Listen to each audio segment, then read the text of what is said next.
Hello दोस्तों, कैसे हैं आप सब। आई होप आप सब बहुत अच्छे होंगे। आज हम कुछ महत्वपूर्ण परिभाषा के बारे में चर्चा करेंगे, जिसमें पहला है कूलाम का नियम, दूसरा है वैद्युत क्षेत्र की तीव्रता, तीसरा है वैद्युत विद्युत आघूर्ण और चौथा है गॉस का प्रमेय, जो परीक्षा की दृष्टि से बहुत ही महत्वपूर्ण क्वेश्चन है। इसको आज हम आसानी से समझ कर पढ़ेंगे, रटना नहीं हमें।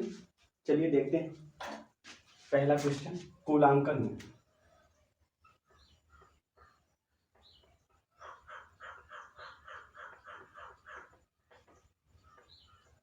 देखिए कूलाम का नियम क्या है। जैसे दो बिंदु हैं ए व बी, इनके बीच की दूरी r है और बिंदु ए पर q1 आवेश और बिंदु बी पर q2 आवेश। इन दोनों आवेशों के कारण इस पर एक बल लगेगा, या तो आकर्षण बल लगता है या तो प्रतिकर्षण बल लगता है। अगर दोनों आवेश समान हैं तो प्रतिकर्षण बल लगेगा, और दोनों आवेश विपरीत हैं तो क्या लगेगा, आकर्षण बल लगेगा वहां पर। तो इस आधार पर कूलाम ने एक नियम दिया। उन्होंने बताया कि जो लगने वाला आकर्षण या प्रतिकर्षण बल होता है वह दोनों आवेशों के गुणनफल के अनुक्रमानुपाती। तो इस आधार पर क्या हो जाएगा, या फिर proportional to Q1 into Q2, equation 1 मान सकते हो।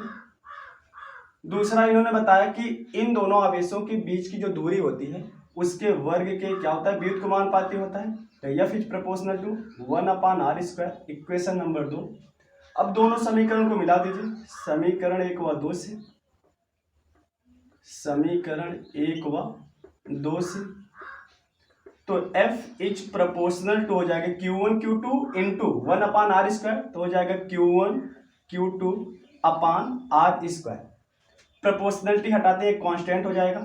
तो F equals K into Q1 Q2 अपान r²। यहां से देखा गया प्रयोग से K बराबर 1/4 पाई एप्सिलॉन नॉट। तो यहां से क्या हो जाएगा, F equals 1/4 pi epsilon not Q1 Q2 upon r², और बल का मात्रक होता है न्यूटन। ये हो गया कूलाम का नियम। और अगर बात किया जाए 1/4 पाई एप्सिलॉन नॉट की वैल्यू होता है 9 × 10⁹ न्यूटन मीटर स्क्वायर प्रति कूलाम स्क्वायर। एप्सिलॉन नॉट की वैल्यू होता है 8.85 × 10⁻12 कूलाम स्क्वायर प्रति न्यूटन मीटर स्क्वायर। अब देखिए यहां से अगर हम डेफिनेशन समझें तो क्या आया हमारा, जब कोई दो आवेश हैं किसी दूरी पर रखे होते हैं और उनके बीच लगने वाला आकर्षण है प्रतिकर्षण बल दोनों आवेशों के गुणनफल के अनुक्रमानुपाती और उनके बीच की दूरी के वर्ग के क्या होता है, व्युत्क्रमानुपाती होता है। इसी नियम को हम बोलते हैं कूलाम का नियम। ठीक, स्क्रीनशॉट लीजिए फिर आगे बढ़े।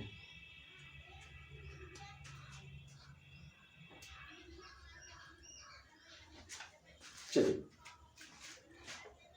अब अगला क्वेश्चन आते हैं, वैद्युत क्षेत्र की तीव्रता।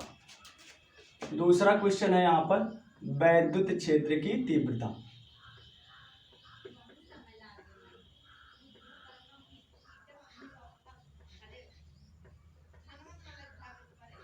वैद्युत क्षेत्र की तीव्रता, तो देखिए कोई डिफिनेशन हम उसको फार्मूला से, अगर हमें फार्मूला पता है तो हम उसको आसानी से समझ सकते हैं। तो वैद्युत क्षेत्र की तीव्रता का फार्मूला होता है E = F/Q0।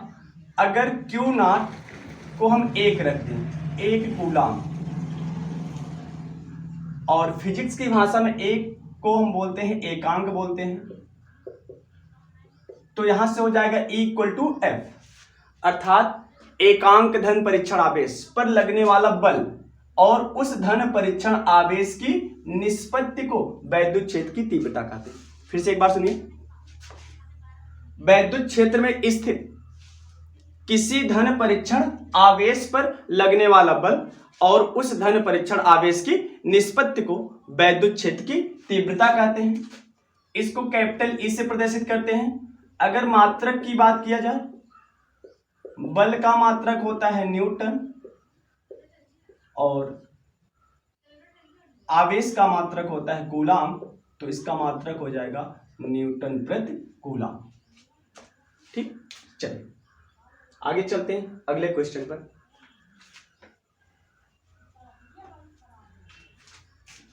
तीसरा क्वेश्चन हम चलते हैं वैद्युत द्विध्रुव आघूर्ण पर। वैद्युत द्विध्रुव आघूर्ण, वैद्युत द्विध्रुव आघूर्ण। पहले हम समझते हैं वैद्युत द्विध्रुव होता क्या है। जैसे देखिए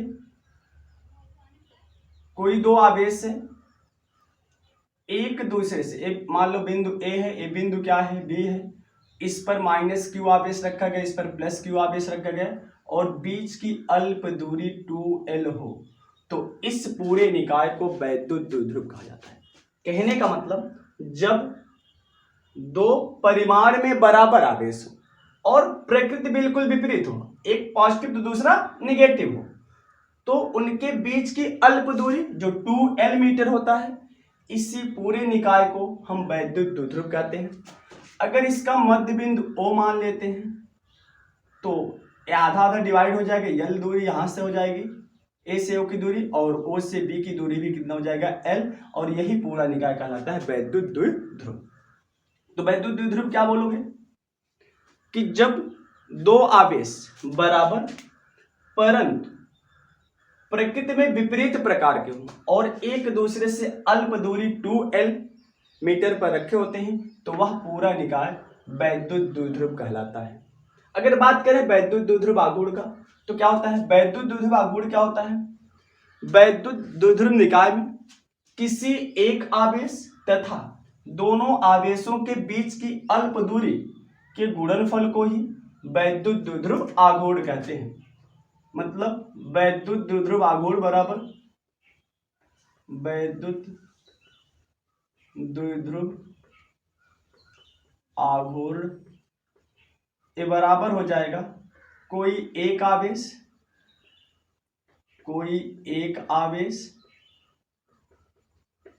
गुणे दोनों आवेशों के बीच की अल्प दूरी, दोनों आवेशों के बीच की अल्प दूरी। तो वैद्युत द्विध्रुव आघूर्ण को P से प्रदर्शित करते हैं, तो P बराबर कोई एक आवेश माने Q यहां पर हो जाएगा और बीच की अल्प दूरी कितनी है 2l, तो Q गुणे 2l ये लिख सकते हैं P इक्वल्स 2ql। मात्रक की बात करें, आवेश का मात्रक कूलाम इंटू दूरी का मात्रक मीटर, तो मात्रक हो जाएगा कूलाम इंटू मीटर। तो फिर से डिफिनेशन समझिए एक बार। तो वैद्युत द्विध्रुव निकाय में कोई एक आवेश तथा दोनों आवेशों के बीच की अल्प दूरी के गुणनफल को ही वैद्युत द्विध्रुव आघूर्ण कहते हैं। ठीक, स्क्रीनशॉट लीजिए फिर आगे बढ़ेंगे। चलते हैं लास्ट क्वेश्चन पर।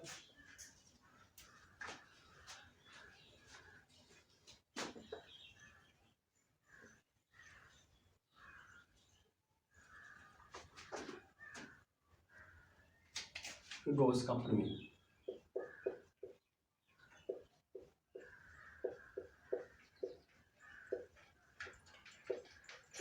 देखिए गॉस का प्रमेय क्या होता है।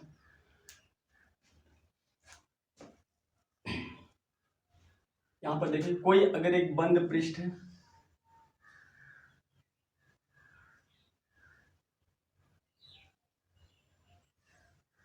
यहां पर ये आवेश मान लेते हैं, ये बिंदु मान लेते हैं, यहाँ पर आवेश क्या है Q है, यहाँ से इसके बीच की दूरी, यहाँ पर बीच की दूरी R है, यहाँ पर कोई बिंदु P है,